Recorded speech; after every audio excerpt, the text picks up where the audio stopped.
NEET की परीक्षा में जो कुछ हुआ है वह संस्थागत क्षरण की मिसाल है। पर्चा लीक होने पर बच्चों और उनके अभिभावकों पर क्या बीती है, ये सारे देश ने देखा है।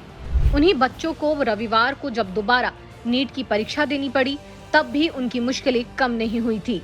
परीक्षा केंद्रों पर पहुंचे बच्चों और अभिभावकों को इस भीषण गर्मी में 4-5 घंटे इंतजार करना पड़ा। यह जिम्मेदारी तो एनटीए की थी कि वह परीक्षा केंद्रों में दूर दराज से आए अभिभावकों के लिए शेड और पानी वगैरह का इंतजाम करता।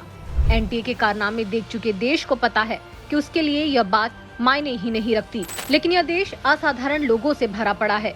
इसकी एक मिसाल राजस्थान के कोटा के भीमगंज थाना क्षेत्र का है, जहां नीट री एग्जाम के लिए परीक्षा केंद्रों पर आए बच्चों और उनके अभिभावकों के लिए इसी इलाके में रहने वाले श्री गिरिराज खंडेलवाल और उनकी पत्नी श्रीमती शिखा खंडेलवाल ने अपने घर के दरवाजे खोल दिए। देखते ही देखते सारे मोहल्ले के लोग इस काम में हाथ बटाने के लिए आगे आ गए। इस खूबसूरत वाकये के बारे में जानकारी दी है नीलेश गुप्ता ने। नीलेश गुप्ता ने अपने फेसबुक पोस्ट के जरिए लिखा, श्री गिरिराज खंडेलवाल और उनकी पत्नी श्रीमती शिखा खंडेलवाल ने अपने घर के दरवाजे अभिभावकों के लिए खोल दिए, बैठने की व्यवस्था की, बारिश से बचने के लिए आश्रय दिया और अपने घर के वॉशरूम तक सभी के लिए उपलब्ध करवा दिए। महिलाओं, बुजुर्गों और दूर दराज से आए अभिभावकों के लिए यह किसी बड़ी राहत से कम नहीं था।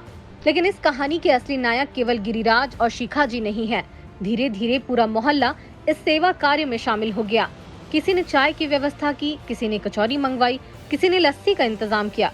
जो भी बन पड़ा लोगों ने मिलकर किया, ताकि बाहर इंतजार कर रहे अभिभावकों को थोड़ी राहत मिल सके। आज जब हम अक्सर समाज में संवेदनशीलता की कमी की बातें करते हैं, तब कोटा के इस छोटे से मोहल्ले ने दिखा दिया कि इंसानियत आज भी जिंदा है। बिना किसी प्रचार, बिना किसी स्वार्थ और बिना किसी अपेक्षा के अनजान लोगों के लिए अपने घर, अपना समय और अपने संसाधन खोल देना वास्तव में मानवता का सबसे सुंदर रूप है। इतना ही नहीं, परीक्षा के नियमों के कारण कुछ विद्यार्थियों को अपने आभूषण भी उतारने पड़े। एक छात्रा ने अपने इयररिंग इनके पास सुरक्षित रखे और निश्चिंत होकर परीक्षा देने चली गई। ये केवल सुविधा नहीं बल्कि विश्वास का भी प्रतीक है। नीलेश गुप्ता लिखते हैं, मैं संयोगवश वहाँ एक विद्यार्थी को छोड़ने गया था। गिरिराज जी मेरे कॉलेज के सीनियर भी हैं। वहाँ का माहौल देखकर लगा कि कोटा की पहचान केवल कोचिंग संस्थानों, परीक्षाओं और परिणामों से नहीं है। कोटा की असली पहचान ऐसे लोग हैं जो जरूरत पड़ने पर अजनबियों को भी अपना बना लेते हैं।